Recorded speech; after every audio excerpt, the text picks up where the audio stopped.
Hello, everyone, and welcome back to the Football House. I'm Sam Basil, joined alongside Cole Hughes and Jake Zimmer, here for the fourth season of House Enterprises' premier college football betting and discussion show.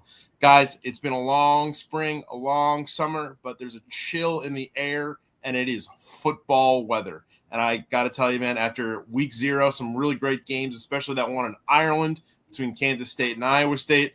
I am ready for this full week 1 slate that we've got. So before we get into, a lot of great stuff that we're going to be talking about on the blog or, just around the football world, how are you guys doing?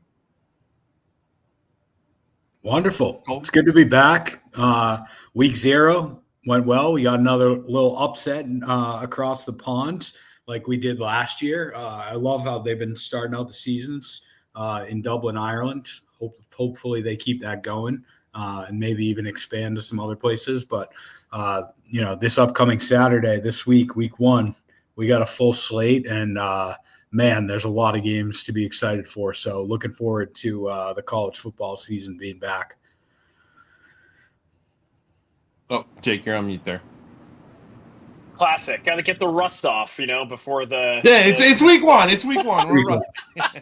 Yeah, get one of those per year. That's all. So I used it. Great job, Jake. No, you know what the most crazy part about the Ireland game was for me? Did you guys see that report that Kansas State spent like an absurd amount of money to get out there? It was something crazy. I know they got like $2 million in a payout last year, but they still spent a bunch of their own money. That was crazy. A little toying the sports business world here, but yeah, that was nuts. Irrespective what was of crazy? How the game ended up. I saw our stat last week before the game. It was like 40% of the players involved in that game had to get passports because they had never been across or to another country. So that was wild. Like, I guess I want to propose a take to you, gentlemen. Should that game be happening in Ireland? Hell yeah. I love it. I think it's awesome. Yeah, I mean, it's tough because, I'm like kind of hot or cold when it comes to international games.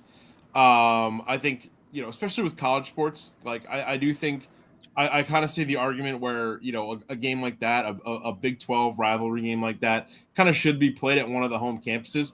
But, it's not to rag on the Big 12 a little bit, but it's no Iron Bowl. It's no Ohio State, Michigan, but it's got the, rivalry level where I think it is a good game to kind of showcase college football and, maybe an interconference game to an international audience. So I think it's okay. I don't think we need to be doing too many of those, maybe one game a year in that, kind of style, not like the NFL where they've got Munich games and London games and Brazil games now. But I think it's fun every once in a while. It doesn't really.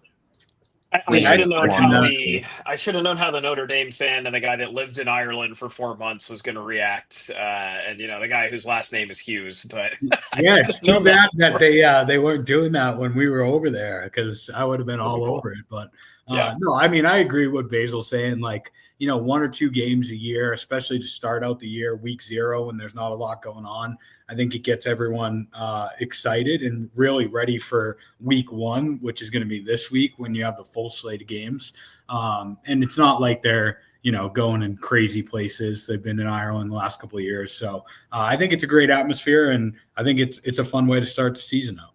Yeah, because my thought is almost identical to what Basil has. It's like, I don't know, maybe this is such an old head take, but I don't love the international games, right? Like I don't. Like, yes, 2 things can be true. Number one, the international exposure is very good for American sports. I agree with that objectively. I also think it's a tough sell, especially and I think about this in the NFL context most of the time, where someone's giving up a home game. In the case of the Jaguars, they give up like 3 every year, right? They go over to Mexico and London, whatever. Minnesota's giving up 2 in 2 consecutive weeks this year, actually. Yeah, see, that's the stuff that kind of sets a dangerous precedence for me. It's like, all right, and college, I guess you don't have to worry about it because you could just cycle through all these teams. But I I don't know. It's maybe a purist take that college football should be played on American soil. But at the same time, I think it, as a sports fan, is very cool that you can look at Aviva Stadium and say, all right, that's 50,000 Irish people, or you assume it's 80% of the crowd that's from Ireland or whatever, watching American college football. That's pretty cool. Yeah. Definitely. And look, if the fans like it, the players like it, and it produces a game like that we saw last week, I mean, that's the thing. It was a tremendous game of football too. Like it was right down the wire. It was a comeback. It was all this random stuff, weird turnovers, all this other crap. It was really good. Last year's game was awesome too when Georgia Tech upset Florida State. I mean, obviously Florida State went on to have a terrible year, but at that point in time, right, Georgia Tech going in there, getting that win, that was huge, and that was an exciting way to start last year as well. So, yeah, absolutely. One last question on the game. Obviously a really close win for Iowa State there, 24-21 over Kansas State. What precedent does this set for Iowa State in the Big 12 this year?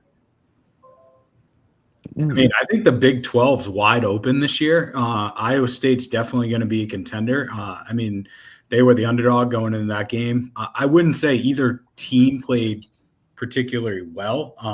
It was kind of a sloppy game, and the weather had a lot to do with that. And then, the first week of the year is always kind of messy. But, I think Iowa State, there's a lot of potential there this year for that program, and we'll see what they're going to be able to do. But I think it's wide open in the Big 12 this year. Yeah, absolutely. And let's kind of get into kind of the bulk of our show. And I wanted to start off with kind of talking about, being back in football season and showcasing a lot of the great stuff that you can find on House Enterprise to get yourself prepared for both the college and NFL seasons. I'm going to share my window real quick so you guys can see. We've been pumping out content at the house over these last 2 weeks. First off, I want to show you everything you can see on the House Enterprise website, on the House Enterprise blog. This is our lovely blog page right here, as you can see on house-enterprise.com. In terms of college, we've got some great college conference breakdowns from Owen Brown. He's going through all 4 power conferences, the Big 10, Big 12, ACC, SEC, ranking every single team compared to what they've done last year and what they can do this year. Later on this week, he's going to have a full college football playoff breakdown. In the NFL world, if you're local in the New York area, Kenny McDonald put out yesterday his Giants 53-man roster projection, where he predicted all 53 guys before cuts were made yesterday, and he got 46 out of 53 correct. So pretty damn good. And if you want to look at a larger scope in the NFL, Jordan Lauby and I on my podcast, the Basil Pod, have been breaking down every single division in the NFL and all 32 teams. So we've created 2 distinct playlists for you guys to check out. First up, you have the team breakdowns, where we've taken snippets from each of our podcasts and put out a unique video for each of the 32 NFL teams. So far, we've got 21 ready for you guys. And then we've got individual division breakdowns, and we've got 6 of those done so far. All we have left to do are the NFC and AFC West. So, long story short, House Enterprise really is a major home for getting prepared for the 2025 football slate. Getting into, what we're talking about tonight, I wanted to start off, as always, with the Football House Top 25. This is one that the 3 of us, plus Will Tondo, Jordan Lauby, Chris Tadinga, Owen Brown, and several others have voted on in the beginning of this preseason poll. This is one that we've been running since 2022, and I just wanted to ask you guys, kind of your general thoughts on this year's first poll, and where you think teams could make some moves up and down from here. Obviously, we got Texas at number 1. I know some of you guys probably put them down there, and Clemson got a number 1 vote. I was curious, if you feel like Texas is, a definite front runner this year in 2025. Yeah, I mean, I think this week we're lucky, right? Because we have Texas and Ohio State, which we have at 1 and 2. Ohio State obviously coming off a national championship win. Texas, you have Arch Manning taking over that program. He's going to be the starter now that Quinn Ewers is gone. So there's a lot to look forward to there, and that game is going to tell us a lot moving forward. Penn State at 3 is another team. I think they're really their window right this year with Drew Aller being a quarterback. I think they have a really good chance to win the Big Ten and potentially make a run in the playoffs. So how will they fare against Ohio State? Georgia kind of had a down year last year, but picked it up towards the end. Do they bounce back and reestablish their dominance in the SEC? And then Alabama right behind them, right? Kalen DeBoer going into his second year. I think he didn't quite live up to expectations of what Alabama football is last year, but now that he's got one off season under his belt, are they able to bounce back, and are they able to reestablish themselves as a top contender in the SEC? So there's a lot of interesting teams up at the top, down towards the bottom. We talked about Iowa State already. A lot of potential there. Boise State going to look a lot different without Ashton Genty in the backfield this year. How do they do in the Mountain West? Nebraska, another team that could potentially do some big things in the Big 12, and then even teams on the outskirts looking in, right? USC, they haven't had the last couple of years the success that they want to, right? Especially since they brought in that their new head coach. So a lot of teams, a lot of potential. A lot could change within the next couple of weeks, as we know. But this is an exciting place to start. And after week 1, we're going to have a lot of things to talk about. Yeah, Jake, I wanted to ask you. This is Nebraska's second time ever being on the Football House Top 25. Where does that kind of set the bar for them this season? Oh, Nebraska, man, they were someone that I did not have in my preseason top 25, and I was looking at actually taking them this week picks wise. I'm pulling up their spread here. Okay, -6.5 against Cincinnati. I don't know. That was I don't know. Nebraska gives me. I feel like the Big Ten. Beside the bar of Ohio State and Penn State, like that's one of those conferences that year over year, and I guess you have to throw Oregon in there now too, because I always forget that Oregon, Washington are now in the Big Ten too. So yeah, it's just one of those conferences that has historically been a wide open middle, and I would say the last couple of years, think about the 3 through 6 seeds in the Big Ten and how they've climbed up the national ranks, right? Like right now, I've got let's see who I have ahead of them. I've got Ohio State, Penn State, Oregon, Michigan, Indiana. Right, that's 5 teams right there, and then probably Nebraska right after that, right? So this. And I'll answer your question with not necessarily where's that set the bar, but it just shows the importance of like you gotta be competitive in your conference games. They are so important for Nebraska this year now that they've got a little bit of a national spotlight on them here. They're probably my first 2. They're third out for me right now, I would say, behind Boise State, Missouri. I did not rank Boise State. I will probably live to regret it. But Nebraska, it just makes the start of the season so much more important to them heading into conference play. Yeah, absolutely. And this is our 49th Football House Top 25 that we've put out since 2022. That's nice. Over this past week, I went back and I looked at every single top 25 that we've ever put out since week 1 of 2022. And I kind of put together kind of, a little bit of a, kind of breakdown of where some teams have kind of fit into our rankings historically. It's a little bit out there, but I kind of wanted to explain it. So over the past, this entire summer, especially leading into August, when my brain has not been completely wired towards preparing for football and college football, I've kind of been reading a lot of comic books, and I've been watching a lot of Batman the Animated Series. I don't know if you guys have watched this, so I felt like a way for me to kind of convey some of our historical rankings. I wanted to convey it through kind of a DC Comics lens. So looking at the 49 polls that we've put out, only 3 teams have ever been featured in all 49. That being Ohio State, Georgia, and Alabama. Notably, Michigan, who was our 2023 House Enterprise Football House National Champion, finished number 1 in our final poll. They've missed the rankings 8 times. A couple teams that have missed it just once, Oregon and Ole Miss. Tennessee and Penn State have missed it just twice. However, teams like Oregon, Ole Miss, and Tennessee, even when they haven't made the top 25, they have at least received votes in 49 out of 49 polls. So that's pretty good. I symbolize that with Batman giving a little bit of a thumbs up here. These teams, shown here on ice by Mr. Freeze, have not appeared in a top 25 on the Football House since 2022. In the bottom right corner, you see Houston.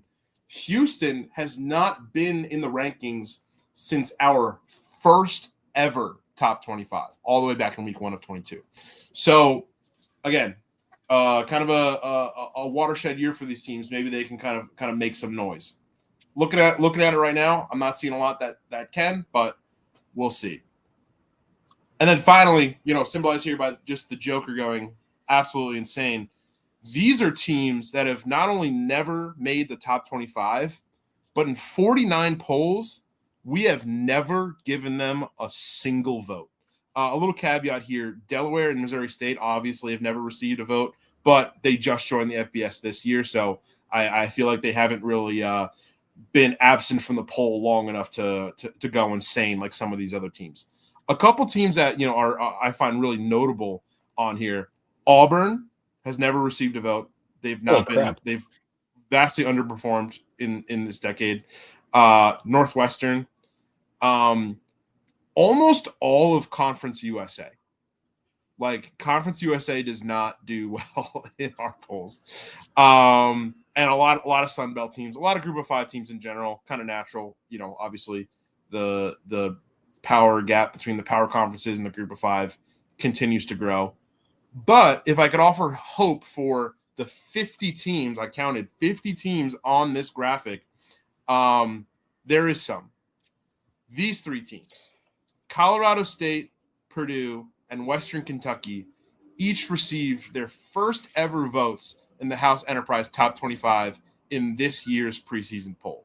So for all of you that are looking back and thinking, man, our team is just completely in the gutter, there is always hope. So I just thought that was kind of interesting. But now, that was beautiful. That was love it. Love the beautiful. analytics behind all of that. Thank you. Yeah, I spent a lot of time reading comic books, spent a lot of time looking at football scores, so I feel like there had to be some way for it to kind of just combine them both.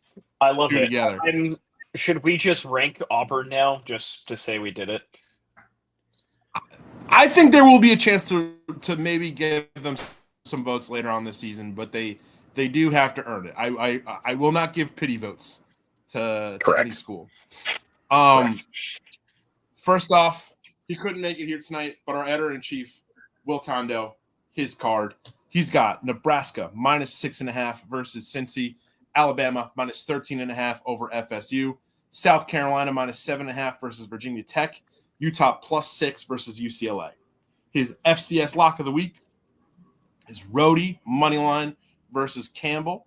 His FBS lock of the week is LSU moneyline versus Clemson. We're going to hold off. Obviously, you can see his game of the week score right there. We're going to hold off on talking about it. While Tondo's, getting prepped to tie the knot, what do you guys think of his card? A lot of interesting games here. Nebraska, we talked a little bit about them. Matt Rule now has been there for a couple of years. Is he finally able to contend in the Big Ten? I think I referenced them in the Big 12 earlier, which was my mistake. But, he's been there now after the monstrosity of Scott Frost's tenure there for the couple of years prior. So I think Nebraska's moving in the right direction. It's just how far can they go? Alabama, Florida State, two interesting teams, right? Florida State, do they bounce back this year? Mike Norvell did not lose his job after that, awful season last year. 2 years ago, they were, undefeated throughout the regular season. So where does Florida State end up? South Carolina, I have them in my card. I'll talk more about them. Really excited to watch them this year after the year that they had last year. And just some of the weapons that they're going to have on the offensive side of the ball. And then I think the most interesting game on Tondo's card for this week is actually Utah versus UCLA. I mean, there's been so much talk about Nico going to UCLA, leaving Tennessee. He's taken over. Utah is always a good program. They always play close games. They love to air it out. A lot of yards on the offensive side. So that's going to be a fun one to watch. I don't really know what to expect there. I didn't touch it in my card. But I think that's going to be a really fun game for week one. Yeah, absolutely. And talking about a wide open Big 12, I mean, where does Utah fall into the picture? And where can they kind of get into the picture of, being in the title game or better with a win over UCLA?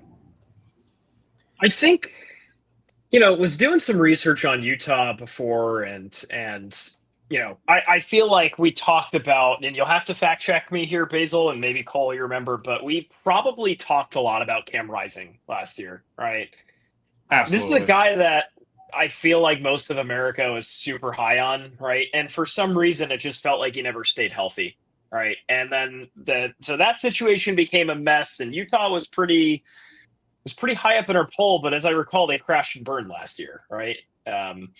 So the Devin Dampier, I think his name is, from New Mexico. They got a new offensive coordinator. The consensus is that they're going to be faster, more dynamic. They're going to be quicker. They're going to be more athletic, and consensus is that they'll be much better, right? Again, in a wide open Big 12, it's the little stuff like that that I'm kind of drawn to. And, obviously Arizona State's got the target on their back after the finish that they had last year and the job that Kenny Dillingham's done. I feel like there's more pressure on the Big 12 to get those types of guys that can play in this run and gun style where your quarterback kind of needs to do everything and your receivers need to be fast and tall and strong, right? So I don't know, that's my impression I get from Utah. I that is a pretty tasty +6 there, actually. I like Tondo's pick. Yeah, I think you hit the nail on the head, especially with Cam Rising. I think last year, for me personally, going into the year, I had Utah as being one of the favorites to win the Big 12, and Cam Rising, he got hurt again, and after that, it kind of got away from them, but. They're always in the discussion as we head into these seasons, right? And, Kyle Whittingham has been the head coach there for, a long time and has had a lot of success. New offensive coordinator, new quarterback. I think there's a lot of potential for the Utes. And, like we said so far, I mean, the Big 12 is really wide open. So this will be a good test for them in UCLA week one. Yeah. And Jake, to fact check you there, you're right. After, obviously Cam Rising he sustained the injury in the game against Baylor in their second game of the year. They were, looking back at our House Enterprise poll, they were creeping into the playoff picture in the first couple weeks. And then by early October, they were off. They were off completely because then obviously they proceeded to lose 7 consecutive games. Man. And then they never figured it out, unfortunately. Oh my God, they were 5-7 last year. Wow, that's crazy. Yeah, we were all super high on Utah. Wait, what? We were all super high on Utah to start the year, right? Like, because they were 8-5 the year before, they were like 5-4 in conference play. I'm looking at now, and it's like that's a team that a few things go right and Rising doesn't get hurt and he plays halfway decent afterwards, then yeah, that could be a much different discussion there. Well, yeah, because Rising, so he gets hurt in the Baylor game. Then they go to Utah State. They win by 17, which is like, kind of expected. But then they, without Cameron Rising again, they beat Oklahoma State 22-19. And Oklahoma State was pretty solid last year. That's right. So it was like, okay, maybe this team's got something going. And then when Rising comes back, they could be even better. But they obviously just fell off a cliff. Yeah, just none of it happened. Yeah. All right. With that, Jake, let's get into your picks here. Okay. Let's go. I'm ready for this. Hopefully I start off a little bit hotter than I did last year. I dug myself a little bit too big of a hole. So let's see if I get faded or not and how quickly that happens. All right, we'll start with Rutgers versus Ohio. I think I was doing some research on Rutgers, and people are calling this the most talented team Greg Schiano's had at Rutgers since he came back in 2019. Obviously, the jury is out on if that's the truth or not, but here's the bottom line. They returned their quarterback. I'm not even going to try to say his last name. Kaliakmanis, probably. Whatever. Athan Kaliakmanis. So he's got weapons. He's got the best running back room that I think Greg Schiano's had at Rutgers as well. He's got 3 guys that could start at any Big Ten program, it sounds like. They play Ohio, who went 11-3. They won the MAC last year. They returned a decent amount on offense, but their defense turned over a bunch. So a lot of things going on here, but I think I keep coming back to the returners on offense for Rutgers and the 3 running back room. And I think this is a ground attack that favors Rutgers pretty significantly, tries to pick off Ohio. I have no doubt that Ohio is going to compete for the MAC title again, but I think they're going to, maybe get humbled by Rutgers in this first game here. Maybe a slow start, but certainly one that favors Rutgers here. Minnesota -17 over Buffalo. I think there's a lot of chatter on Minnesota this year, and Minnesota is kind of always that team that's just stuck in the middle of the Big Ten, right? And that seems to be the same in college basketball too, although it's trended more towards the bottom. But there's some disrespect, I think, involved in Minnesota, and I think they've got one of their best teams over the past couple of years as well. I keep coming to a couple things. So the first thing is Drake Lindsey is a first-year quarterback. There's a lot of hype around this kid. He seems to have most of the things in his toolkit to get off to a good start. My thing about Minnesota is they also have a pretty comfortable schedule at the beginning of the year too. They could easily win their first 6-7 games, and that kind of. They could go one of 2 ways. Number one, it can be this is a cupcake. We're going to gloss over it. What I think is going to happen is they're going to loosen up a little bit, right? PJ Fleck has been, a pretty good coach over the years. I think he's 54-39 or something like that. I think the mark of a good coach is he's kind of going to prepare them mentally to, not gloss these guys over and say look, this is us fine tuning the sword. This is us getting ready for Big Ten. I was in Minneapolis last week and I was kind of putting around and saying, let me go by Huntington Bank Stadium. They were blasting music during practice and fight songs and all this shit. I think it was the Buffalo fight song that they were playing.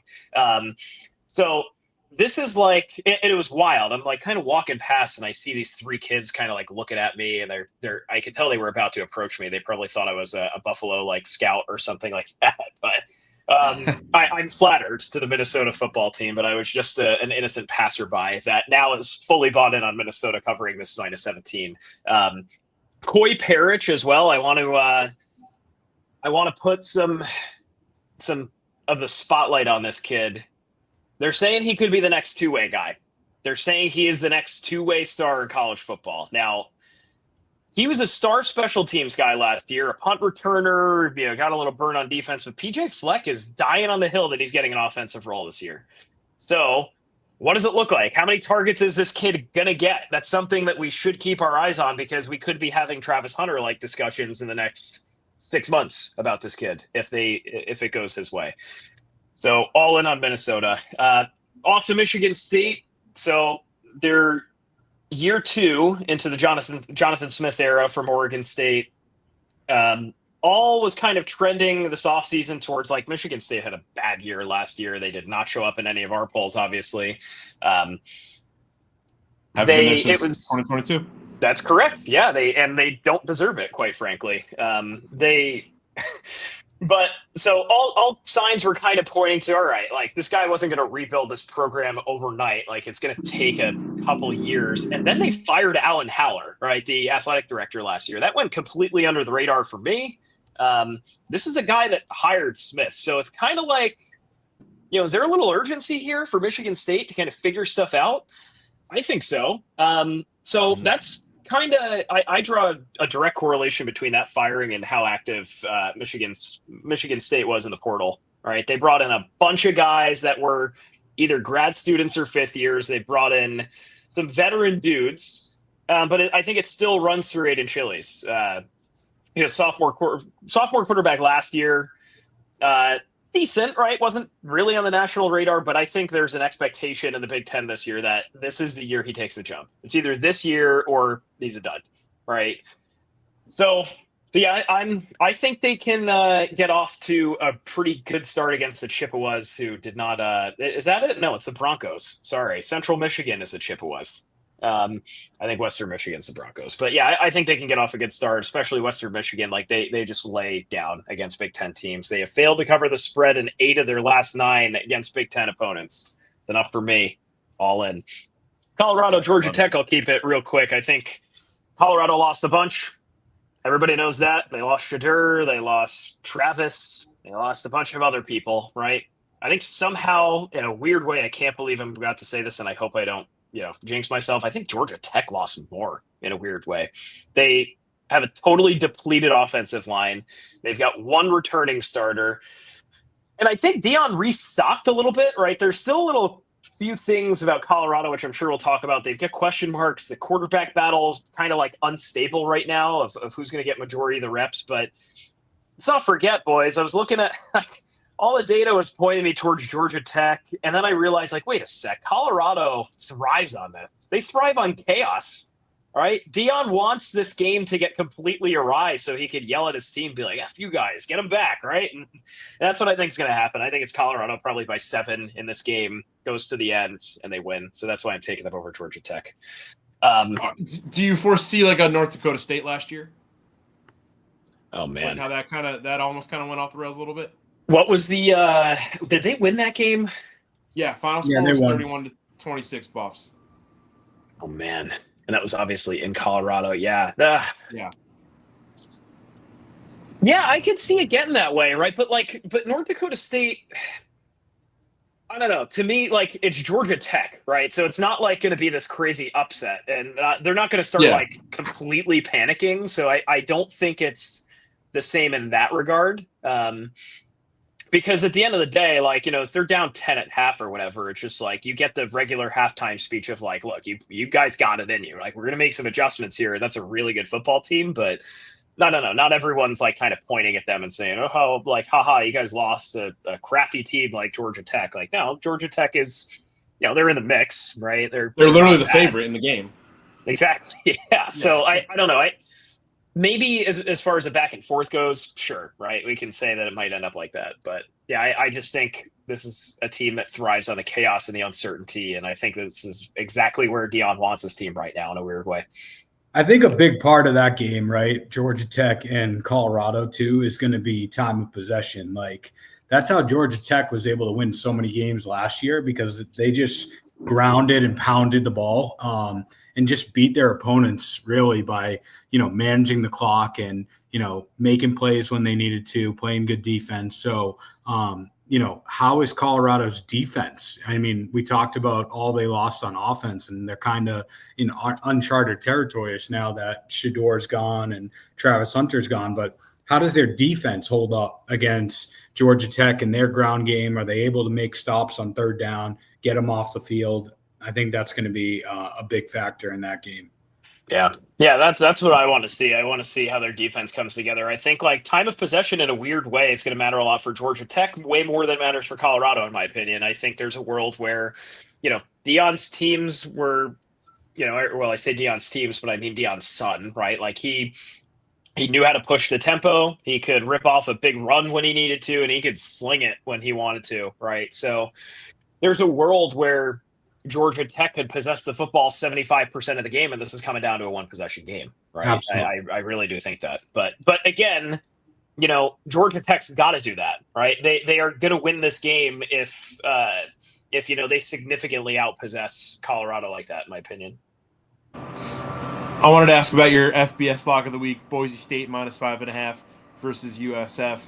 Obviously, one of the biggest losses of the year roster-wise being Ashton Jeanty out of Boise State as he goes to the Las Vegas Raiders. Can you talk about where they've kind of filled in that loss there? Yeah, I think like they're almost, how I look at Boise State is promoting from within, right? And they've got Maddox Madsen, who I was like, I think to the untrained eye, Boise State, you're like, oh, it was a one-man show last year, whatever. Now they're going to suck. But Maddox Madsen averaged just over 28 passing attempts per game, really low for college football, obviously. And he still threw for over 3,000 yards, right? So this is a guy they trusted, but they just had a workhorse back there, right? So that's what's kind of attracting me to this, is maybe I'm talking myself into putting Boise State at like 15 in the next poll. Holy crap, I disrespected them. But like for me, it's that. And it's also, they had two other running backs on their squad last year that, again, right behind Jeanty. It's Sire Gaines, who looks like he's going to get most of the touches this year, and then Dylan Riley. They have limited touches, a lot. They only ran for combined, it looks like, less than 300 yards, but they averaged over 6 yards a carry every time they touched the football, right? So these are guys that you just give them a little more work, and you can swap them out if Gaines gets out there and you say, man, this guy's sucking. Like, you just throw Riley, who's been another really good running back for them. So, I mean, that's my logic here. I also think the defense flew under the radar last year, but they returned a lot of the same guys. I think you couple it with a pretty soft offensive line from USF, who was doing some research, and all 5 guys that started last year had less than a PFF 65 score last year. So recipes are for success for Boise State to get moving. Yeah, absolutely. And I got to do my URI shout out real fast. Oh, yeah. Shout out URI. Yeah, look, one of the best seasons in program history for URI. First title since 1985 last year. 8 of their 11 starters are back. Marquise Buchanan, tall, speedy, crafty wide receiver guy. I like their quarterback, Devin Farrell, who gave him some good looks last year before he got hurt. I think they are a defense-first squad down in Kingston. That's the team to watch this year in the FCS. I think they can go make some noise. So, absolutely. And Cole, I will say before I get into my card, just to go back to the Minnesota pick real quick. We talked about PJ Fleck. He's been there almost a decade now, and he has done pretty well there, but this is a crazy stat. So his record at Minnesota is 58 wins, 39 losses. 36 of his 39 losses have come from Big Ten opponents, meaning out of conference games, he's only lost 3 games out of conference. Oh, man. That's crazy. That's brutal, too, because, you just know that everyone owns you in the conference. Yeah, I mean, it just shows that Minnesota is not one of those premier programs in the Big Ten that's going to get past any of the big-time schools, but outside of conference play, they've been extremely successful. So, wow. Yeah. What a stat, man. All right. My pick. I got Auburn 2.5. They're going to Baylor, playing Friday night. Auburn, we talked a little bit about them. They've been struggling for the last decade or so. Ever since Cam Newton left and they were a national champion, they just haven't been able to figure it out. I think this year there's some potential there. They had a really strong transfer portal, got a lot of guys, and Jackson Arnold is the headline of that, their quarterback coming over from Oklahoma.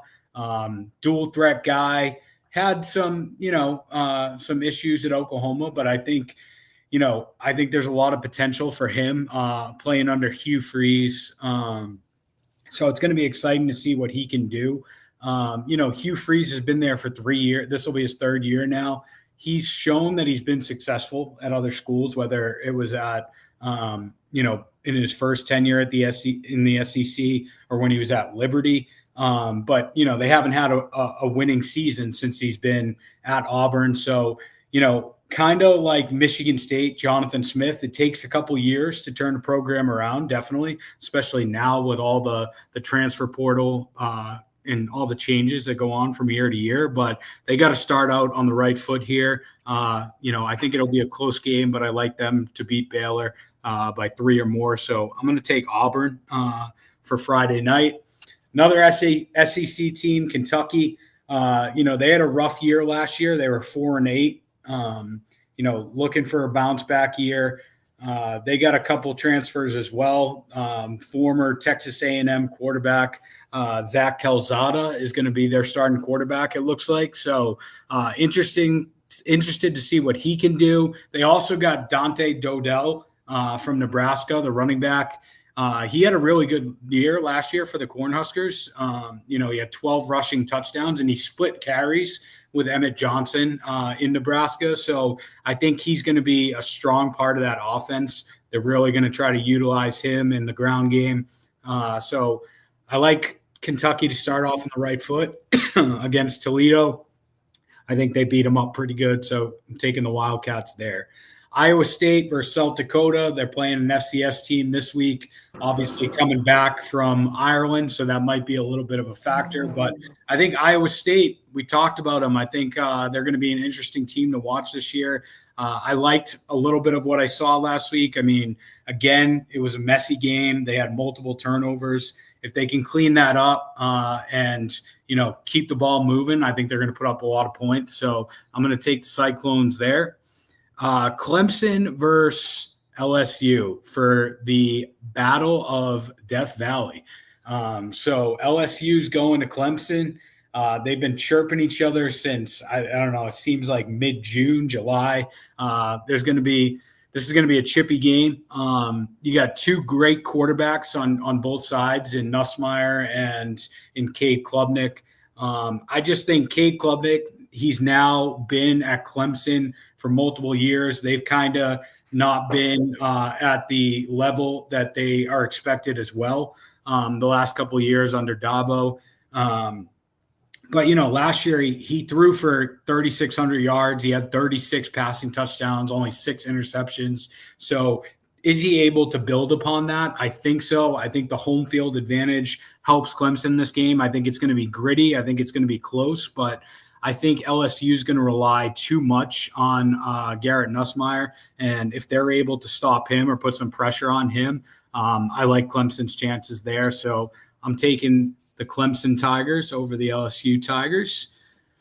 Then we got South Carolina. South Carolina last year was an unbelievable fun team to watch. I think going into the year, no one had really any true expectations of that team. And they really turned it up, and they were on the brink of being a college football playoff team by the end of the season. I think Shane Beamer's a hell of a coach, the son of Frank Beamer, who was at Virginia Tech. So there's that dynamic there. But their weapons on offense, Lenore Sellers at quarterback, he showed what athletic capabilities he has last year. He's one of the early preseason Heisman favorites. I think he's going to have a huge year. Nick Harbor is one of their receivers who's going to be his favorite target.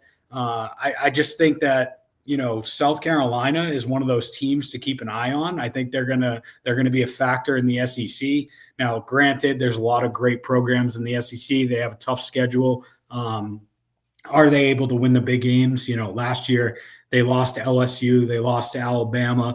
Granted, those were 3-point games. They were very close games. They got smoked by Ole Miss, though. So where do they fall in against those top-tier SEC programs this year? Are they able to make a leap and be a contender? That's going to be interesting to watch. But starting out against Virginia Tech, even though they're on the road, I like the Gamecocks to go in there and get a big statement win in week 1.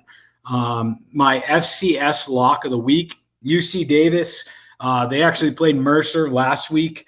They weren't able to finish the game because of lightning weather conditions, but they looked pretty good. They're really strong up front on the offensive line. I think they're going to try and make a run in the Big Sky Conference this year. Last year, they were 11-3. Can they maintain that success? I think they're an early favorite for that conference. So I'm going to take UC Davis in that one. FBS lock, Georgia versus Marshall. Georgia, another team that kind of took a step back last year. Carson Beck didn't have the best year. He's obviously gone now, transferred to Miami, playing for the Hurricanes. Gunnar Stockton takes over as the quarterback for the Georgia Bulldogs. Can he take command of that offense? Can he be the leader? Can he get them back to, being up top on a pedestal within the SEC? They lost a lot of guys in the draft. I think 13 starters were drafted. Guys on both sides of the ball, Michael Williams, Jalen Walker, Malachi Starks on defense. That's both the defensive backfield, and up front, they're losing guys. And then their O-line, Tate Rutledge, Dylan Fairfield, and Jared Wilson were all drafted as well. So you lose 2 guards in the center. So there's going to be a lot of changes on the offensive and defensive lines. But look, Kirby Smart, he's proven he's a hell of a coach. He's obviously lost plenty of players in previous years when they had national championship winning teams, and they've been able to reload and maintain some sort of success. So I think coming out this week against Marshall, 39.5, it's pretty big, but Marshall, I just don't think can compete with Georgia and on their level of talent. So I'm taking the Bulldogs in a big win there. Yeah, absolutely. And we're going to be seeing a lot of those kind of score spreads of 35, maybe even 40 points in these first couple weeks in the season. Not my favorite, but it's just kind of that time of year. I wanted to talk about get back to UC Davis for a second. Obviously, UC Davis in the Big Sky. Could you talk about some of their other contenders for those other contenders in that conference for those who might not be as familiar with FCS football? Yeah, I mean, Montana State, right? They were, I think, 15-1 last year. So that's the one that really sticks out to me. But there's a lot of ones that, Montana's had success in previous seasons. There's a lot of teams there, but I think UC Davis right now is the one that sticks out to me. But, you got Sacramento State, you got plenty of other ones that could potentially be factors there as well. Yeah, absolutely. And then finally, my card, pretty similar to what you guys got. I got Clemson -3.5 versus LSU. Clemson, obviously, a big threat in the ACC this year. I think we'll see that, at least for this year, Death Valley resides in South Carolina. I got Georgia Tech going -4.5 versus Colorado. I feel like, Jake, you brought up some really good points about what Georgia Tech loses offensively, specifically on their line. But one thing that remains is, a guy who's thrown for 2 consecutive 2,000-yard seasons in Haynes King. So I feel like, obviously him going up against, a fairly fresh Colorado offense, could be a big difference maker down the stretch. I've also got Auburn moneyline versus Baylor. Again, trying to get them off that Joker graphic, trying to get them maybe into the top 25 picture. Even though it's going to be an uphill battle, this is a really good SEC. And then I've got Alabama -13.5 versus Florida State. We already pretty much got into detail with that. I'm riding with you and Tondo, Jake. I've got URI moneyline versus Campbell.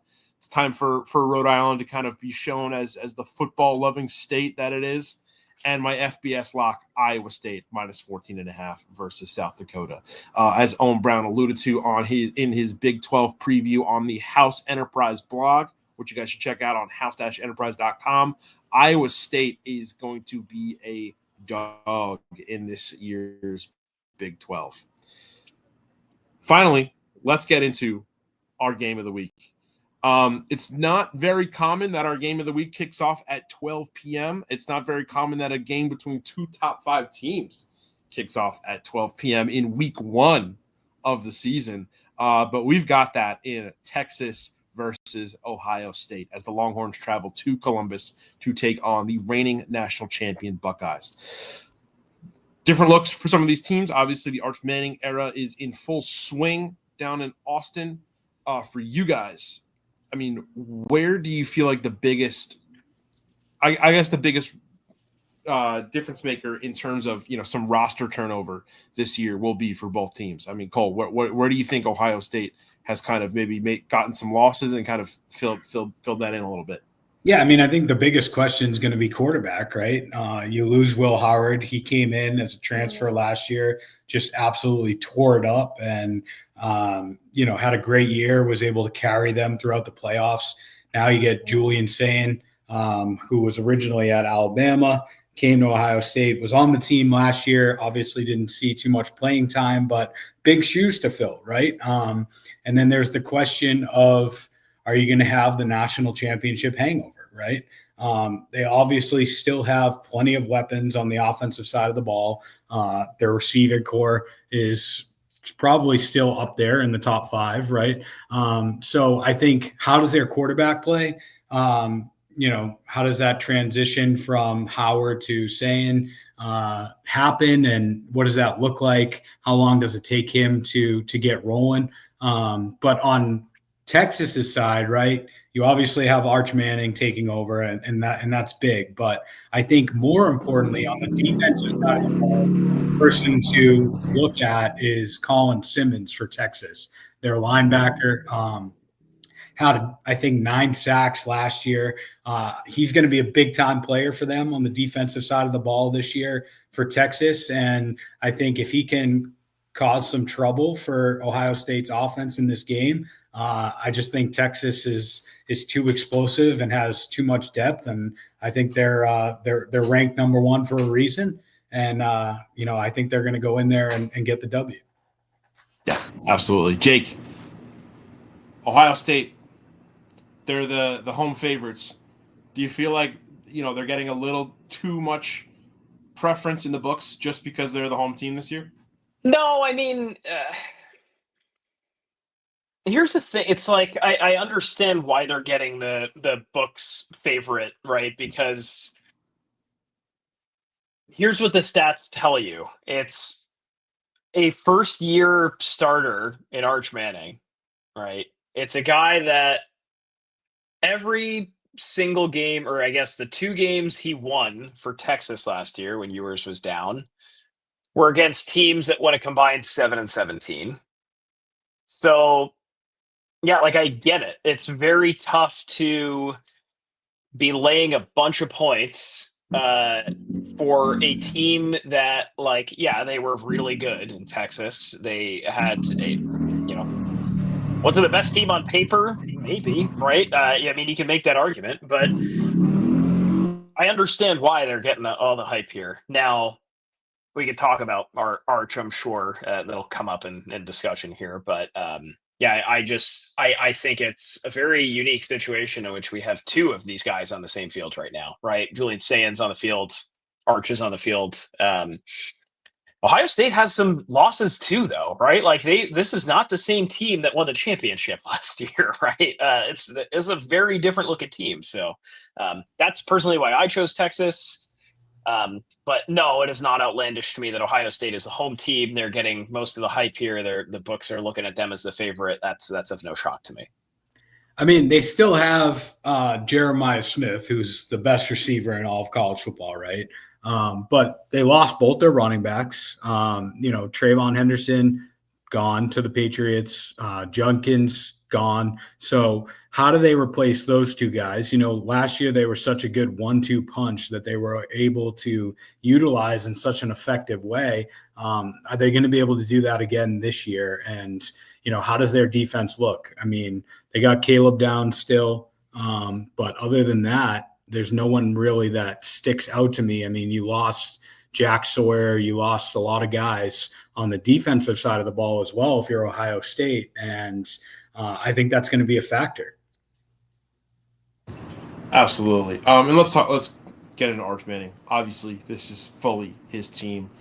Cole, when he steps on the field this Saturday in Ohio, what can fans kind of expect out of Arch? I mean, obviously we've seen flashes of him throughout the season, but now this is fully, he is QB1. So where do we feel like is the next step in his progression as a full QB1 at Texas?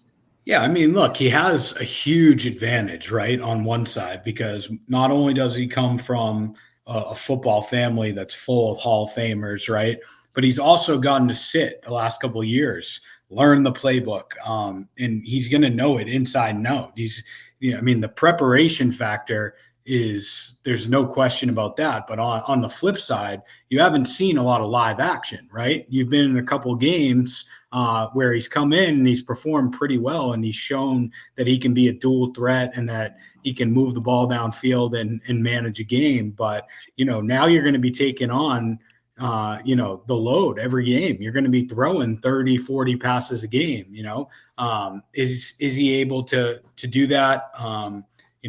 How does his accuracy look?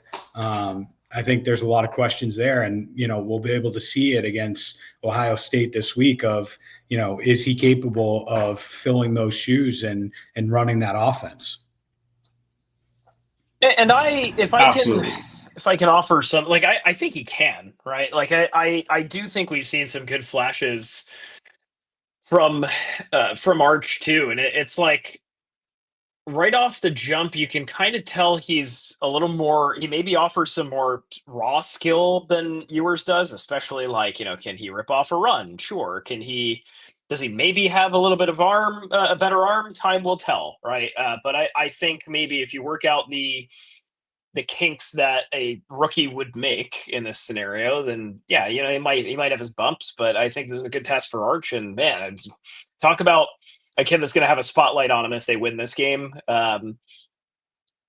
It's hard for me to think of a quarterback over the last 3-4 years since we've been doing this show that would have the spotlight on him all year long. And the expectations being literally this kid has to win a national championship, otherwise he's a bust. We didn't have that with Cam Ward, right? I'm even escaping the last couple of years of quarterbacks, but we just haven't had that to the degree that we have with Arch Manning. I feel like if he wins this game, I mean, would you say we had that with Trevor Lawrence? I mean, it's funny because not to cross promote here a little bit, but on the Basil Pod, Jordan and I were talking about Trevor Lawrence, in relation to the Jaguars in 2025, and just how people have kind of his performance in Jacksonville over the last couple of years kind of made people forget a little bit how highly touted he was during going into and during his entire time at Clemson. So, I mean, would you feel like the pressure on a guy like Arch Manning right now is kind of similar to what we saw on Trevor Lawrence when he was at Clemson? I think literally it's just because of his last name, right? Yeah, and being at Texas. Yeah, it's Texas and he's a Manning, right? Like I'm looking at the list now just so we can all be on the same page here. Like I think we may have, like, Caleb was a really good example of that, like of the first time we had the hype go Jags. Nice. I like the comment there. We can flash that back up, Basil. Why not? Let's talk about the Jaguars. Sure. Thanks, Daniel. Appreciate it. Thank you, Daniel. No, I think maybe we had it with Caleb a little bit, right? Like, because it was so much talk about, okay, he's going to go, he wants ownership in the team. I don't think we had it with like Bryce Young or CJ Stroud. I don't think it was, these are the best guys in the class, whatever. We didn't have it with Pickett, who was the first quarterback to go off the board in 22. I don't know. Like, yeah, I guess Trevor Lawrence is the best comparison. Maybe Burrow. Maybe. Who was it? Shador? But that's like two different ball games, Cole, right? Like Shador, yeah, I understand in the appeal of like, this is an NFL legend's son. Yeah, it's an NFL legend's son, and this guy's going to go to the NFL. But it's like Colorado, right? It's not. Colorado they shut me up last year, right? They had a great season in the ranks of Colorado football. What a hell of a story that's been, but like, it wasn't Texas, right? Yeah, the expectations aren't the same, right? Yeah, correct. And I guess like looking back, maybe even back further, like there's nobody that even compares. I mean, like, I feel like Andrew Luck back in the day had a lot of pressure on him to succeed. I mean, Winston definitely did at Florida State, but again, those guys were not in the stratosphere of like how much pressure is on Arch Manning, I would say, at this point. Yeah, I mean, look, the amount of pressure that's on the kid before this game even kicks off on Saturday is immense, right? And it's because of his last name. It's because people have been following him since he's been a freshman in high school, right? Maybe even before. So there is a lot of pressure there, right? But I think at the same time, you have to remember who his head coach is. Sark is an offensive mastermind, and I think having him as his coach is a huge advantage as well. Like literally, the best comparison I can think of is crazy. It's Eli Manning at Ole Miss, right? Like he's Peyton Manning's little brother, and he's at Ole Miss. It's like, oh shit, this guy better lead this team to a national title or else. And look at the freaking career he had.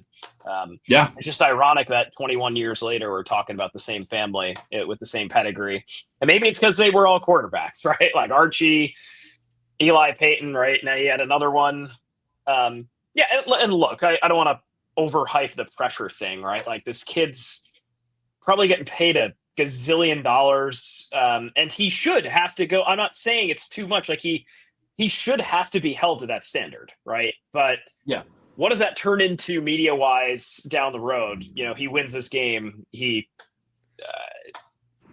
When does the talk of him going first overall start at this point? It's just crazy to think about. Well, I think Basil, you hit the nail on the head too. It's not just that it's a Manning, right? It's also that he plays for Texas, right? And Texas, we always say every year, is Texas back? Is this the year Texas is back? And they haven't. They haven't been able to do it, right? In 2 decades, it's been since they won their last national championship with literally 2005, right? Yeah, so there's a lot of pressure there because Texas, kind of like Michigan was prior to when they won the national championship. Like they're one of those elite programs that is expected to be a contender year in and year out, and they haven't even been in the national championship game in so long. So you have this kid coming in that has all this potential, has the family background, but he's also playing for a school, right, that has such high expectations.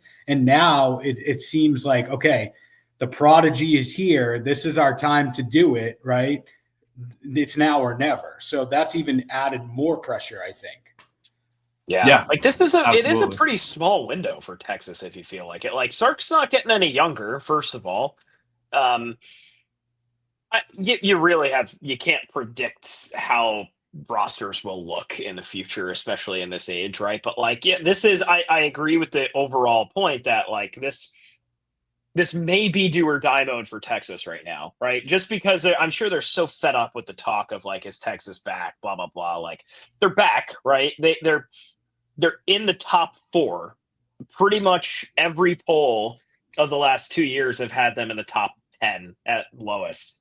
You have to feel like this is the window here for Texas. Well, yeah, and they're in the SEC now, right? So it doesn't make it any easier, right? If they don't do it this year, then Arch leaves. Whoever the quarterback is behind him, like you're playing Alabama, you're playing Georgia. It does not get easier, man. Schools, Can I ask you guys a question? So actually, Jake, you reminded me of it when you said the word window, because I want to talk about a window for both of these teams, specifically, their playoff window. If this game happened in the 14 playoff or even the BCS playoff, we would not be seeing it happen in week 1, because this is, when the playoff field is so tight like that, or just the national championship field is so tight when it was only 2 games in the BCS, like the loser of this game, depending on how it went, could have been dealt a death blow to their national championship hopes in week 1. Now that we have a 12-team playoff and, top teams like this that are starting off in the top 3, top 5 ranked teams in the country, they have a little bit of cushion. They could lose 1 or 2 highly competitive games against highly skilled opponents. So is this a really unique game in terms of setting the bar for out of conference college football scheduling in the future, where we're seeing, a game like this having, in my opinion, a lot more to gain from a win than you have a lot more to lose from a loss. Yeah, that is how it should be. That's my take. And I think we probably all agree to an extent that like good teams should play good teams, right? Ohio State, Texas is what you want to see if you're showing someone college football for the first time. It's not like, all right, there's 7 games on national TV and they're all freaking blowouts, and maybe you get one on the Saturday night NBC package or whatever that's halfway decent, and it's only a touchdown or a close game or somebody upsets somebody. Yeah, cool. That's all good and fun. But like now that the pressure's off of, hey, you lose this game and you're on the outside looking in, let's say Ohio State loses, like, especially at home, like, all right, Ohio State, you guys lost. Now you got to rebuild a lot. You got to win out, basically, right? Yeah, it's still there, but your season doesn't end at that point. You're not in like fighting for win now mode. It's like, okay, cool. We freaking lost. One of these teams is going to have to say that. All right, hey, we lost. It was a good team. Like, we can't bat an eye. We might lose 3 spots in the rankings, maybe at max, unless you get blown out. But you're still right there, right? And it doesn't change how you're going to approach the next week of kick whoever's ass you're playing, right? So this is good. And it's only going to prepare both of these teams to wake up in November, December and say, okay, like, cool. We played Ohio State the first week. We're good, right? Like we can go play this middle of the road Big 12 team and the first round of the college football playoff, right? Mm-hmm. I'm dying on a hill that the good teams should play good teams, and that's the bottom line. And it should come early in the year, and I'm glad this is happening. No, I mean, I agree. I would much rather watch Texas go to Ohio State week 1, right, than have them play UTSA and win 63-0, right? Like, what does that accomplish, right? And I get why some teams do that, right, for tune-up games, or they're getting money from these smaller time schools or whatever it may be. But last year we had LSU, USC first week. That was a great game. I think these games are important, right? And I think it's especially important between these two teams this year because the last couple of years, the Big Ten has won national championships. So now it's like posing the question, is the Big Ten the best conference in college football? I mean, historically, for the last decade before that, it was obviously the SEC with Alabama and Georgia, dominating. But the Big Ten has made up ground the last couple of years. So that adds another factor to it, right? Who is the top premier conference in college football? So I think it's great for the game. It's great for fans to have it this early on. And, like Jake said, even if a team loses, it's a non-conference game, right? So they can still go win out their conference, play in the conference championship, get a bye, even if they lose this game, right? So I definitely think that the pros outweigh the cons. Yeah, absolutely. And let's kind of go around the horn and give our thoughts on how this game's going to go. Just for record-keeping purposes, Tondo, when he submitted his card, he's got Texas plus 2.5 versus Ohio State. Jake, I know you picked the money line, but can you tell us what team you've got and maybe even a final score line? Oh, final score, man. I see this. The under is speaking to me at the moment. I think you just have 2 rookie quarterback, or we'll call them rookie quarterbacks. Sure, I think they're both sophomores, but whatever. 2 guys making their first starts. You got to get the jitters out a little bit. I think the defenses will be, pretty tuned up, though. I think they'll be ready to go. Under speaks volumes. I say Texas 20, Ohio State 17. Love that. Cole, who you got? I'm taking Texas on the road for the reasons I mentioned earlier. As for a score, I definitely see what Jake's saying. 2 new quarterbacks is probably going to start out pretty slow, but I do think it picks up. I'm going to say final score of 31-28, Texas. Wow. Okay. Wait, can you say that again? You cut off for me there. 31-28, Texas. 31-28 with the Horns. Love it. Higher scoring, but still the same margin as Jake. I like that. Yeah, I mean, look, I hate for us to go 4 for 4 here, but I think I'm also going to go the Horns. I know Tano took the spread on Texas, but I think if he had to pick, knowing him, he'd pick the money line. Yeah, I think this is it. This is the make or break year for Texas to finally, shirk the "is Texas back" question, and what better way to do it than with a win at Ohio State? So, giving the Horns by a margin of 24-21. And with that, that'll do it for week 1 of the Football House show on House Enterprise.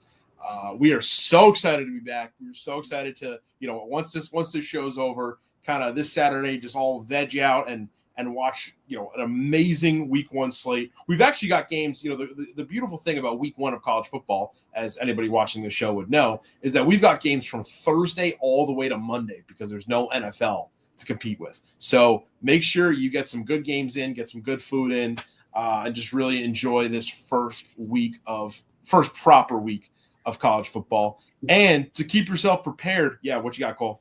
I was going to say, before we head off, you guys, one game other than our game of the week that you're looking forward to.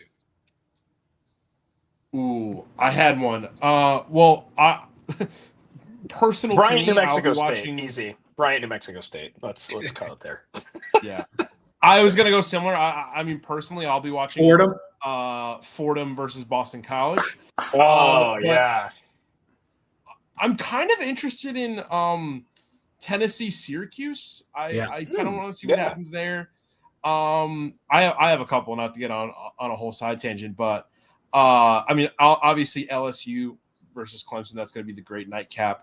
And then if we want to stay in FCS versus FBS teams, Holy Cross versus Northern Illinois. Obviously, Northern Illinois had their moment last year, so we'll see what they can do with that. But yeah, a lot of good games. This is a really good week 1. This is a better week 1 that we've seen in some years past.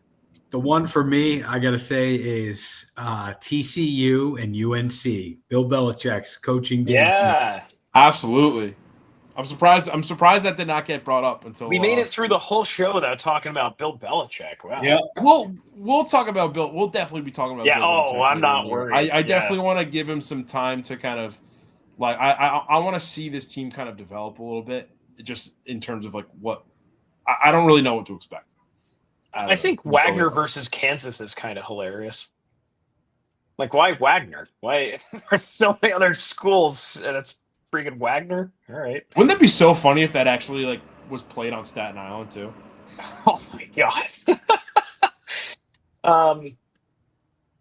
What else? Yeah, a lot of weird games out there.